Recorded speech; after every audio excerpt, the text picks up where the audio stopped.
quand on a eu chaponné tous ces poulets, on s'est dit, tiens, et pourquoi pas la pentade? Alors voilà le pentadou, qui est un véritable chapon de pentade. Donc c'est une pentade mâle qui a été opérée, que nous avons chaponné, comme les poulets. Elle est aussi âgée, bien sûr, que les chapons, et ce qui fait la qualité de nos volailles. Il faut de toute façon, pour avoir des bonnes volailles, il faut avoir de l'âge. Il faut avoir des volailles élevées lentement et longtemps. Donc voilà un pentadou, un chapon de pentade, et qui est, alors, l'intérêt gastronomique de cette volaille, c'est que la pentade est un petit peu sèche, comme la dinde, puisque c'est ce qu'on lui reprochait.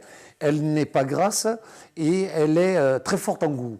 Et l'avantage en la chaponnant, c'est qu'elle va être beaucoup plus grasse à l'intérieur des fibres, c'est-à-dire la viande va être persillée, comme tous les chapons, et donc elle va perdre un petit peu du goût du sauvage, tout en ayant une viande plus forte qu'un poulet. Voilà.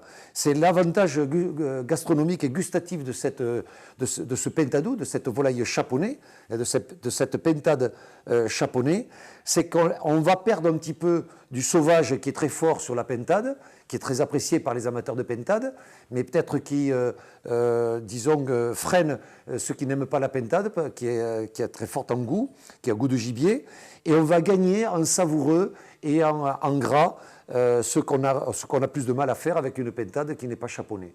Voilà. Et donc, elle a une histoire sympathique, c'est que ce chapon de pentade existe maintenant presque depuis 20 ans, sauf qu'elle n'était pas connue.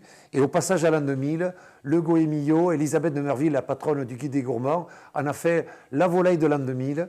Et c'est comme ça que depuis l'an 2000, elle est découverte de plus en plus par les grands chefs, par les journalistes gastronomiques et maintenant par le grand public qui la découvre avec beaucoup de plaisir. C'est-à-dire qu'on peut ne pas être très fort sur la pentade et bien aimer le chapon de pentade que nous avons baptisé, nous, le pentadou.